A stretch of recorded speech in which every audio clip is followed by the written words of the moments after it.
Good morning. Good morning. This is amazing. When I ran the 8-figure panel, I changed it to Success Leaves Clue panel. And so this morning, I call this the commitment session. These are the committed people. How many of you were out karaoke last night? Okay, not a lot of hands. How many just said, I'm not even bothering with it? All right. How many are not going to raise your hands no matter what I do up here today? I know. If no other speakers have stolen that, we need to train our speakers better. I'm Ed O'Keefe. Today we're going to talk about the 5 new rules of winning. This is very important. In an AI-first, trust-deficient economy. How many of you noticed that just people in general are not as trusting as they used to be? Skepticism is at an all-time high. Most of the tactics and stuff that we've talked about prior have been very tactical. So I have 70 slides. I'm really going to try and only get through 20, to be honest with you, because I want to talk to you in these 30 minutes.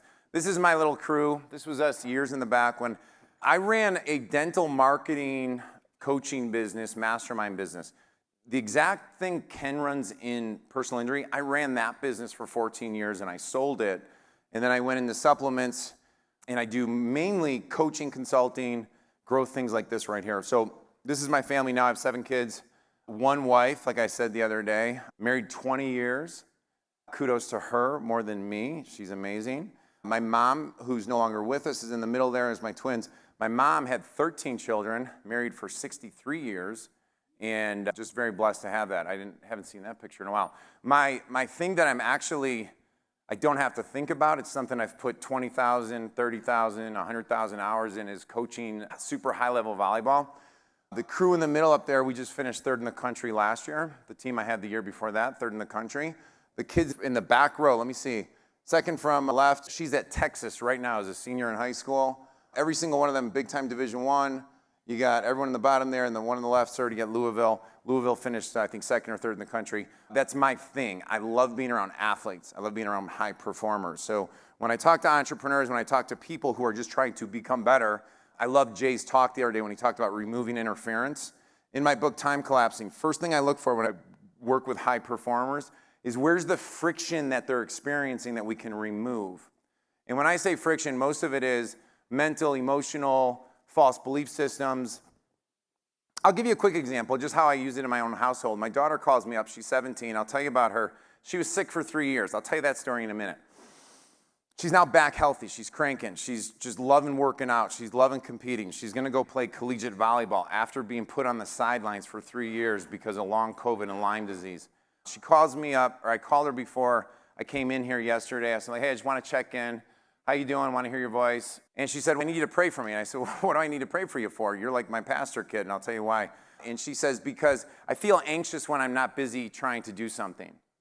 And so I said, oh, okay, because she's so in a pursuit to get better that when she's resting, she's created a rule, an agreement, that's friction, a belief system that's causing her to now feel anxious when she's not doing it. And so I just said really simple, I said, oh, honey, I get it. But you remember Katie Eberling? Katie Eberling's a girl I coached, played on the national team. I go, the reason why she could dunk a volleyball is not because she trains hard, it's because she rests well. Right? All the growth happens when we're resting and restoring and blah, blah, blah, blah. So I just had to do a little reframe. And then, we prayed together, but it was just a reframe.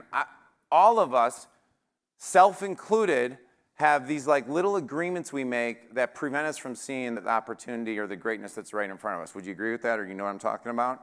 And I'll tell you one of my gifts. One of my gifts is, and it'll go to the story here, and we'll talk about business in a second. If God gave me only 3 gifts, I'll tell you exactly what they are. I'm really damn good at coaching volleyball. I'm really good at raising kids, and I have this one thing I'm good at, is I can look at a person, spend a few minutes with a person, and figure out what's unique about them that they're hiding very rapidly. Who saw the 8-figure panel, by the way? I didn't meet any of them until we walked up on the panel, like literally minutes before that. You wouldn't have thought that, would you have? You would have thought we planned it all out, we had a whole thing. Credit to them because they're amazing, but it's easy. This is my son. He started golfing in 8th grade. I was so opposed to it. I grew up in a family of 13 kids, blue collar. We didn't have any money. Other people went golfing. We didn't, that's the other side of the fence. No, we don't do that. I don't know if you can relate to that, but that was my life. And so my son's so proud of him, picks up golf in 8th grade, despite my telling my wife, no way. I had to learn how to then mentor and coach my son in golf for 4.5 years. He went, he's playing collegiate golf right now, and then this makes me happier than ever is to see my little dude right there who's 11. I am horrible at golf. If you guys ever want to golf, you're totally welcome to come golfing together. We'll grab Ken, and we'll go make it work. But the question that we're going to talk about is, what's the solvable problem? Because we don't start something without asking, what is the core problem we're solving for? And the question is, how do we turn yourself into the #1 authority and build credibility overnight? Fair question? Because what we've been talking about the last 3.5 days is, how do we do SEO? How do we do local search? How do we do every tactic in the book? But all of those things just bring visitors and eyeballs. Those don't bring authority and credibility. Does that make sense? Okay, cool. So the problem that most of us have right now is there's so much information coming at our consumers that the reason why sometimes you might ask yourself, why is my firm not growing as fast as I can? Why aren't we getting the best cases? Why aren't we doing that? The reality is, no matter how hard you think you're trying, you're invisible right now to most of the people that are out there. And that what we want to do is what Ken always talks about is, we want to beat the 800-pound gorilla by building more trust, by standing out, by capturing the money they're spending. Let them spend the bigger budgets. You don't have to compete on budget, because we're going to beat them at the trust and authority. And I'm going to show you how we can capture that in just a second, okay? Check this video out. It's just 2.5 minutes long, so stay with me on that.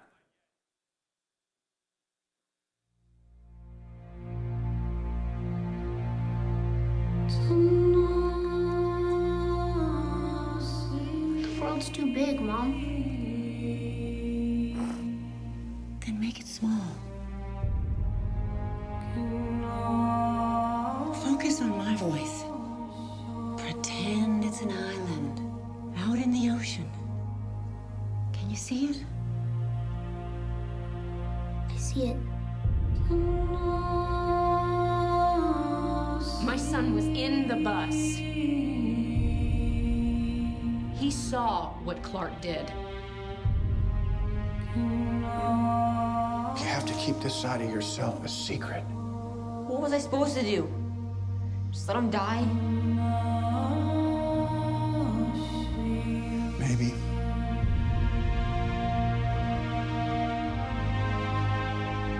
I have so many questions. Where do I come from?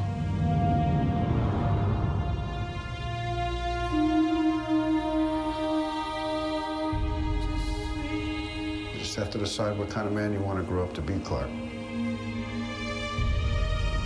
Whoever that man is, he's going to change the world.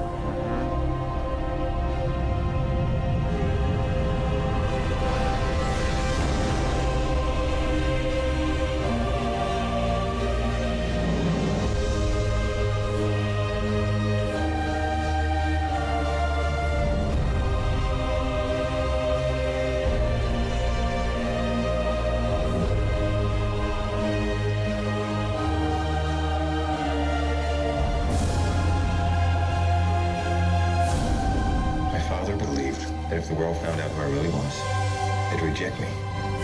He was convinced that the world wasn't ready. What do you think? So check this out. This grabbed me because it said, my dad was terrified that if the world found out about me, they would reject me. When I'm not talking, I'm only going to share like 2 tactics, right? But the breakthrough is, what I found is that when Jay Henderson talks about interference, so many of us are interfering and creating friction by not allowing the thing that we are greatest at, that are our best attributes, the things that, because we've made false agreements because people tried to protect us, or we tried to protect ourselves. I'm not good on camera. I'm not good at sales.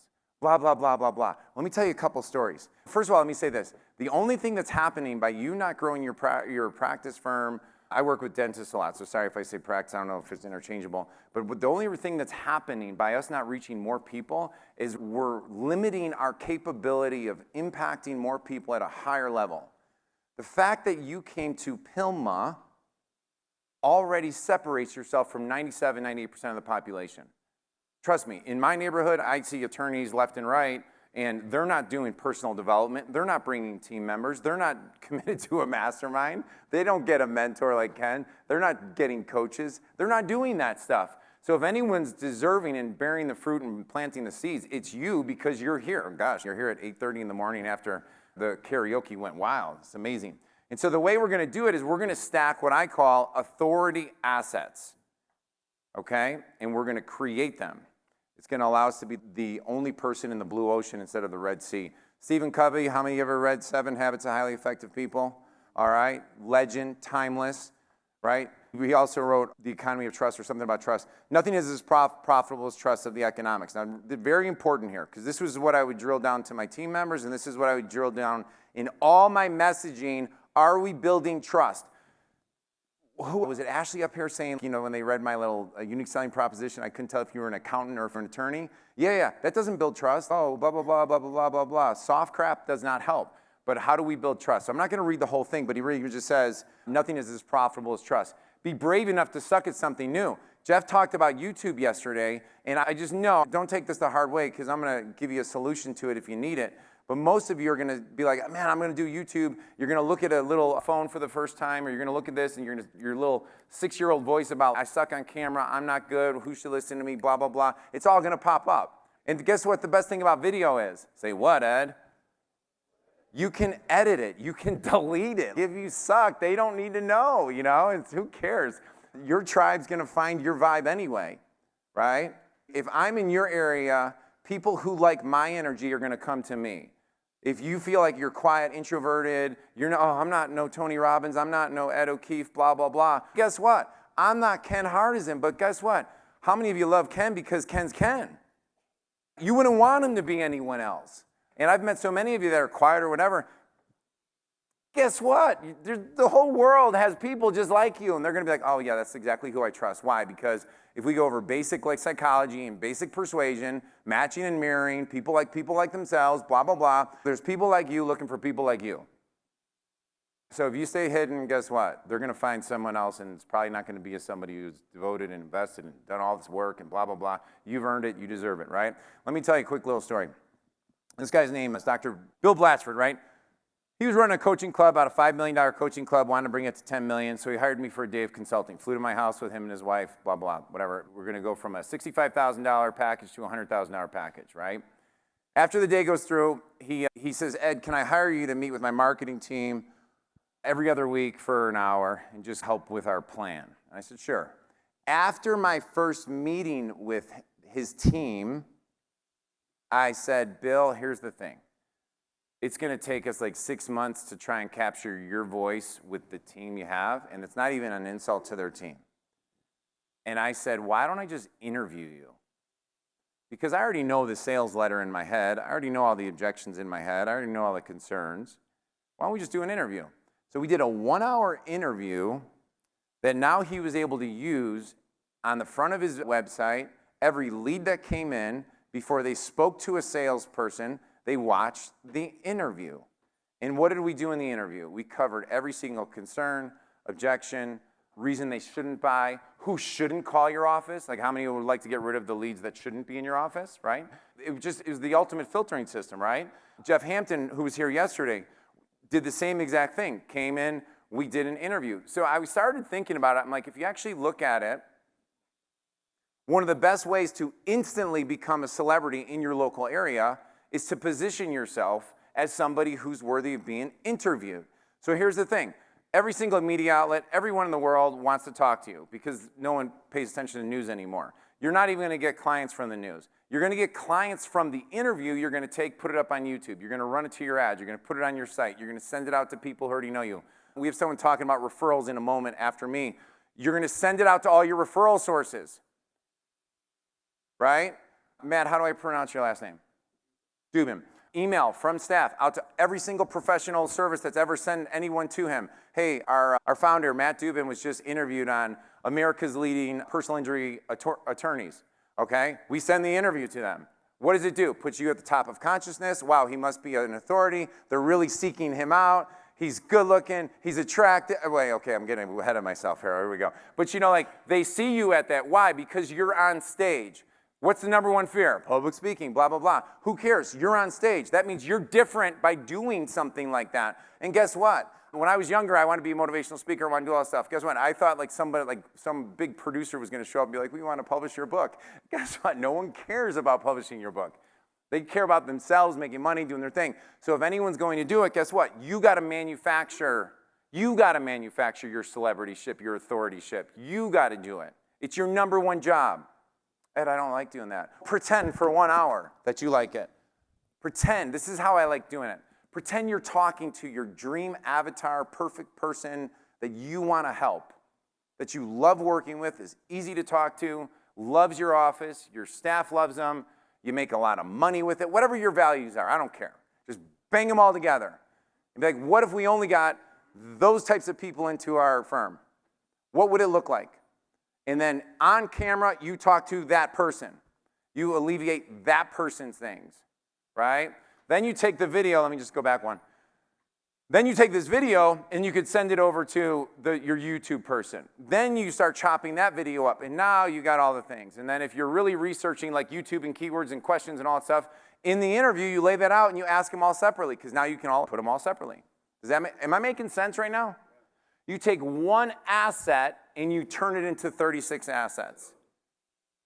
How many of you want to grow on social media? Show of hands. Okay, check this out. Super simple, super hacky. This is tactics, right? When you chop this thing up into simple 60-second reels, this is a doctor that in dental implants. How many ever heard of the thing called dental implants? You just heard of dental implants? Okay, good. You're all smart now. This is amazing, right? The number one question that they have is what? How much does it cost? Number one question. So guess what? Guess what most dentists do when they're talking about pricing dental implants? They hide the price. And they get mad that they get all these like crappy leads, right? We put it right at the front. That's his ad, okay? That's his ad. He's running an advertisement on it. Check this out. We were spending $15 a day, and he's getting leads at $15 a day. What's crazy about it, I'm gonna go back a step. What's crazy about it, the views on this, you can go locally and just get the cheapest views ever. You could be so dominant. But what I was gonna say was you could take the 60-second reels from your long interview, you load it up into a social, we use Go High Level, there's a million of them, the CRMs, like the little social tools. And all you do is this, you wanna hear a hack, like this works for stories and reels on YouTube, Facebook, and Instagram, and LinkedIn. Just put it repeat every 30 days. Say repost every 30 days. Because people only get traffic for about 4 hours anyway.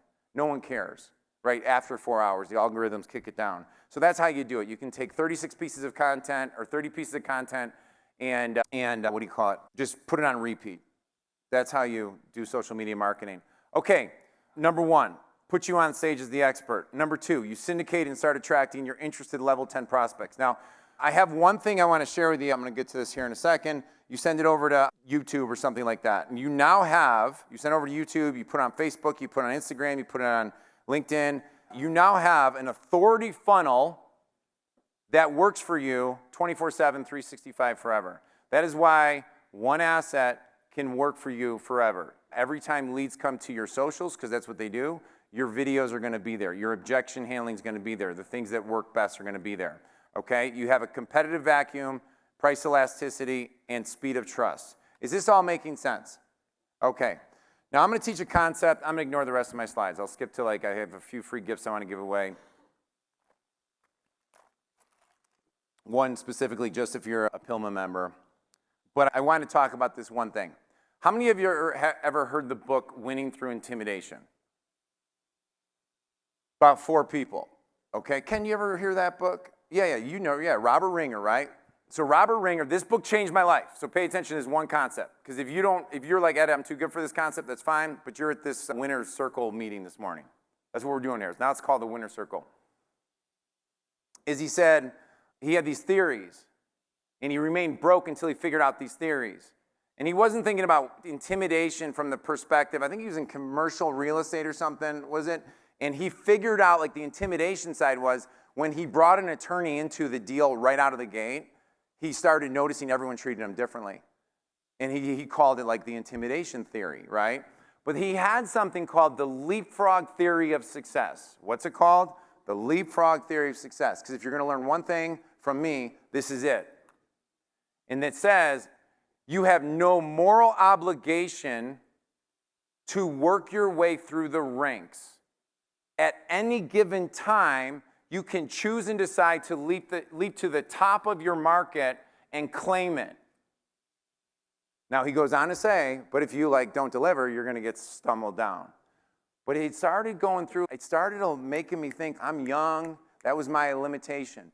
I'm old, that's my limitation. I'm female, that's my limitation. I'm inexperienced, you're going to have enough limitations for the rest of your life. So what you could do is say, screw that, I'm going to leap to the top and I'm going to just pop out of all of them. Why? Because where's all the competition, everybody? Working their way up the ladder. All the competition is down here. And I'll be able to do that. I'll be able to make the money that, what's that dude's name who's in the red? It was Wart? Whatever, it doesn't even matter. All these speakers, I'll be like them when I get there. No, I'm just going to jump into that arena where they're at and claim it because no one's ever going to give you permission.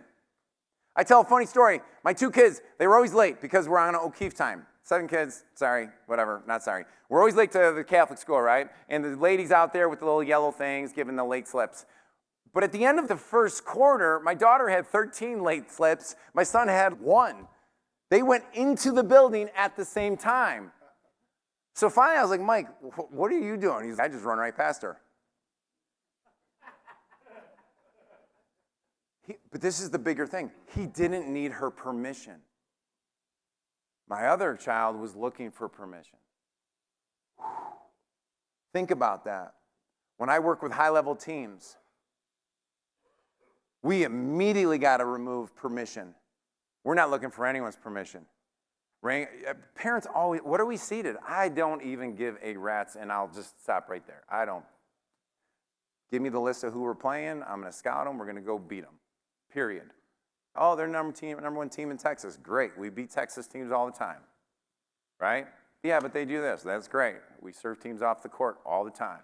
I'm not looking for permission. But then again, I'm like, wow, Ed, you're 49. There's still things I look for permission for. You want to know what the fastest way to leapfrog into anything is? What, Ed? Number 1, you find a model. Right? You're on the last day here. I've been the last day at a lot of conferences. A little stress, anxiety, a little overwhelm starts kicking in. My list is really long. I start thinking, gosh, what am I going to do first? What am I going to do second? How are we going to do this? I got all this crap at home I got to deal with, blah, blah. Maybe I'll get to my list. By Wednesday, priority number 3, 4, 5, 6 are already getting pushed down to page 3. Am I sort of accurate? Have I been to a few of these things? I know this from personal experience. You need a model. Pick one. Out of all these Pillman members, just pick one that you want to vibe more on the next 90 days, right? Just pick, okay, cool. I like it. One of the young ladies back there who's one of the mastermind members, she's not there anymore, but I was talking to her back there. She's like, you know what I realized? She's like, I don't want to spend the amount of money and do all that stuff that everyone's doing. I get all my clients from referrals.